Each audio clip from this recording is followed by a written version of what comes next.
본격적인 대선 소식 전해드리겠습니다. 먼저 여권입니다. 여권의 TV 토론회도 역시 치열했습니다. 특히나 이재명, 이낙연, 이재명 두 후보 간의 신경전이 치열했습니다. 들어보시죠. 난 아무 역할도 못했다 이렇게 말씀하시면 무능하거나 또 무책임했다는 말씀을 들을 수도 있을 것 같은데요. 문재인 정부에 대한 평가 점수가 몇 점이냐 70점 이렇게 말씀하셔서 꼭 남의 얘기하는 것 같은 느낌이 좀 들었습니다. 정부 평가에서 대통령은 혹시 몇 점, 본인은 혹시 몇 점 이렇게 말씀하실 수 있습니다. 대북 정책의 일관된 추진이라든가 그런 것은 90점 정도를 드리고 싶다는 말씀을 드리고요. 아까 무능 말씀하시는데 제가 총리로 일하는 그 기간 동안에 이재명 국정 지지도가 가장 높았던 때이고요. 성남시장으로 일하시던 2014년에 5대 비위원, 음주운전, 성폭력, 성희롱, 술의 횡령에 연루된 공직자는 승진해서 배제시키고 상여금도 박탈하고 아주 가혹한 조치를 취했어요. 혹시 본인에게도 이런 기준을 연상해 보신 적이 있습니까? 본인에게도 이 기준을. 네. 아마 제가 과거에 음주운전 처벌받은 전력이 있다는 말씀을 하고 싶은 것 같은데 제가 이 자리를 빌어서 이 점에 대해서는 먼저 사과 말씀을 드립니다. 죄송합니다. 이재명 기자, 아니 보는 저희들이 좀 뭔가 좀 조마조마하고 뭔가 터질 것 같이 굉장히 좀 신경전이 치열했는데 면전에다 대고 무능하고 무책임하다라고 공격하는 이재명 후보나 본인이 음주운전했는데 왜 누구를 처벌하냐라는 식으로 음주운전 전력을 또 물었던 비판했던 이낙연 후보의 어떤 이 공세가 상당히 치열하네요. 그렇죠. 지금 이제 양쪽 이런 전략 갖고 있는 것 같습니다. 이제 이재명 지사, 이재명 후보 쪽은 이낙연 후보를 어떤 무능, 능력 문제로 이제 좀 엮으려고 하는 것 같고요. 또 이낙연 후보 쪽에서는 이재명 후보 쪽을 도덕성, 품성 이런 문제로 이제 엮으려고 하는 것 같죠. 그래서 양쪽 공격이 거기에 집중되고 있죠. 과연 이낙연 후보 어떻게 보면 이제 최장수 총리로 민주화의 최장수 총리로 현 정부에서 2년 한 8개월간 재임했는데 과연 무슨 실적을 남겼느냐, 민주당 대표로서 과연 무엇을 했느냐, 뭐 이런 문제에 집중되고 있고 또 이낙연 후보 쪽에서는 이재명 지사를 향해서 지금은 이제 음주 논란, 뭐 재범 논란까지 좀 가서 과연 성남시장 할 때 공무원들에게 음주운전하면 그냥 엄하게 다스렸는데 본인한테는 그 너그럽느냐 이런 문제에 집중하고 있는데 글쎄요. 그러니까 예전에 저희가 이제 민심 진심할 때 배종찬 소장께서 나오셔서 네거티브 효과가 없다고 했는데 사실 저는 거기에 동의하지는 않습니다. 아, 그래요? 네거티브는 가장 역사가 깊은 선거 운동입니다. 효과적이다? 심지어 로마 제정관 선거에서도 네거티브가 있을 정도로 네거티브라는 건 가장 오래되고 가장 확실한 선거 운동 중에 하나입니다. 근데 네거티브가 어떻게 효과를 얻는 거냐면 근거가 있느냐가 없느냐가 아니라 다수 대중이 믿느냐 믿지 않느냐입니다. 그러니까 이 근거보다는 서로 이제 다수 대중이 믿도록 계속 그 얘기를 반복하고 있는 거죠. 그런 점에서 지금 네거티브전이 아주 치열하게 전개되고 있는데 가장 문제는 늘 전재수 의원님 얘기하시는 것처럼 과연 다시 원팀으로 돌아올 수 있느냐 없느냐. 사실은 저는 이 선상에 지금 와 있다. 양쪽의 싸움이 이렇게 생각이 들고 민주당 내부에서는 2007년도에 친이 친박 그렇게 치열하게 다퉜지만 10년 집권하지 않았냐 이렇게 얘기하지만 사실 돌이켜보면 그 친이 친박의 싸움이 결국은 보수를 외연 확장이 아니라 오히려 고립시키고 폐쇄적으로 만들고 결국 그것이 이제 보수의 몰락으로 이어왔는데 지금 어떻게 보면 진보 진영이 그 위기, 그 분기점 앞에 서 있는 게 아닌가 저는 개인적으로 그렇게 보고 있습니다. 예, 이재명 기자의 분석이었습니다. 다른 후보들은 이낙연, 이재명 두 후보를 비판했습니다. 들어보시죠.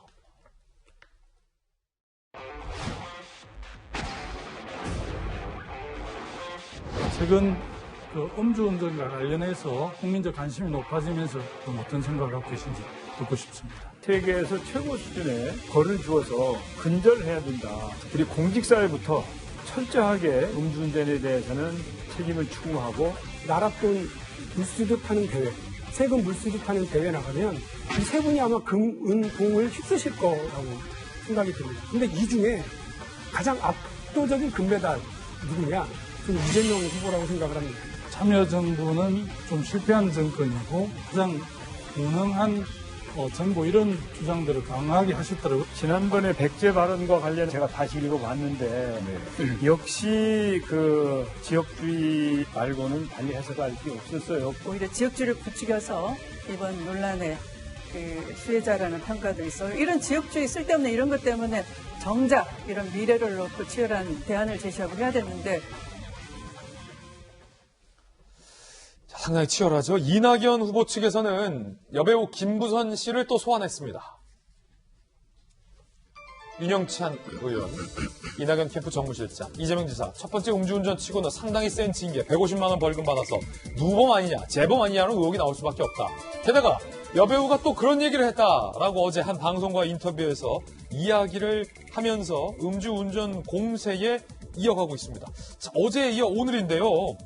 박정화 대변인, 네. 자, 요거는 명쾌하게 좀 해결이 안 됩니까? 그러니까 초범이냐 아니냐, 뭔가 양측에서 초범이다, 아니 혹은 아니다, 한 장의 뭐 기록 증명서만 있으면 해결되는 문제라면서요. 그러니까 이거 범죄 경력조에서 경찰서 가면 본인이 가서 조회해서 떼달라고 그러면 나오거든요. 저는 이재명 후보 측에서 이 논란을 이렇게 몇 주째 계속 가져갈 게 아니라 그것만 해서 이렇게 보여주면 되지 않을까 싶은 생각이 들어요. 그러니까 지금 의혹이 생긴 거는 초범일 경우는 벌금이 150만 원이 나올 수가 없다.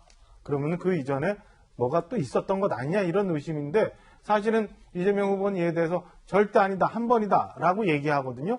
근데 이재명 후보는 지금 갖고 있는 게 뭐냐면 뭐 그 전에 우리 김부선 씨와 관련된 얘기도 있고 지금 건 또 있고, 그러니까 굉장히 본인이 했던 말, 본인의 도덕성에 대해서 중대한 기로에 있는데 저거를 이렇게 시간을 끌 필요가 있나라는 생각이 들어요. 그래서 뭐 당내 검증단 구성 얘기도 있습니다만은 저는 이 건이 만약에 다른 후보들이 또 있다라고 얘기하는 게 혹여나 어디선가 있다면 이 뭐 그럴 개연성을 지금 뭐 이렇게 저렇게 장담할 수 있는 건 아니지만은 많은 사람들이 의심하는 것처럼 이게 처음이 아니라 두 번째 벌금이었다라고 하면은 그 충격이, 국민들한테 가는 충격이 상당할 거라고 보여져요. 그래서 저는 초반에 빨리 이 건에 대해서는 이재명 후보가 정리를 하는 게 캠프 차원에서 좋지 않을까 싶은 생각이 듭니다. 그렇지 않으면 이게 지금 뭐 검증이냐 네거티브를 넘어서 이낙연 후보 측과는 사실은 뭐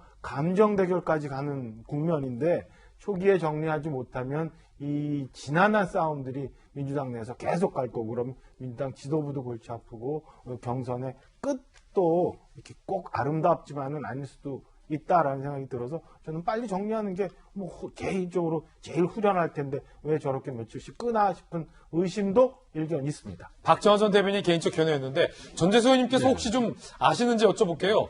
이재명 후보는 아니다라고 하고 있는데, 왜냐면 뭐 언론에서 얘기하는 게 아니라 이낙연 후보 측에서, 그리고 또 김동완 후보 측에서 재범 아니야라는 의혹을 계속 제기하고 있는 만큼 재범입니까? 아니면 한 번뿐입니까? 아니, 저는 저게 왜 저렇게 논란이 되는지는 모르겠습니다. 왜냐하면 이게 공직선거에 출마하는 후보잖아. 아니면 당내 선거에 출마하는 사람들은 당이나 또는 선거관리위원회에 한 30가지 이상이 넘는 서류들을 제출해야 됩니다. 그러니까요. 네, 그 서류에는 병력에 관한 사항, 재산에 관한 사항, 또 범죄와 관련된 사항, 여러 가지 것들이 들어가 있거든요.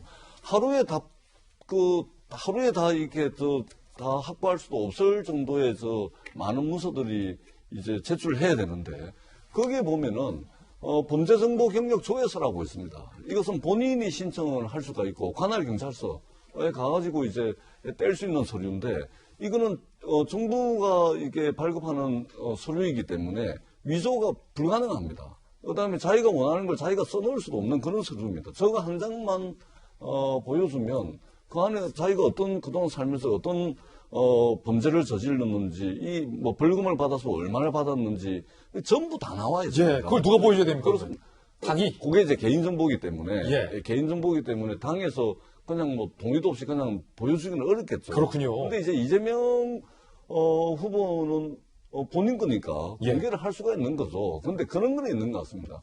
아니, 당에 다 제출했고 뻔히 다 알만한 거를 왜 자꾸만 문제 제기를 하냐. 그래서 이제 이재명 후보는 좀 섭섭한 게 있는 거예요. 그렇군요. 근데 이제 이낙연 후보 쪽에서는 초범치고는 이게 150만이 너무 센 거 아니냐. 2번, 3번 해야 이게 이 정도 금액이 나오는 건데, 이제 이런 의혹을 제기하는 거죠. 그러면 송영길 당대표는 초범인지 재범인지에 대해서 명확히 알고 있겠군요? 알고 있겠죠. 왜냐하면 당이 이미 서류로 다 제출이 돼 있는 거예요. 그래서 이것은 더 이제 벌써 한 2, 3일 벌써 논란을 계속 해온 거 아닙니까? 이제는 좀 논란을 마무리할 때가 됐다. 그래서 정치가 말로 하는 거죠.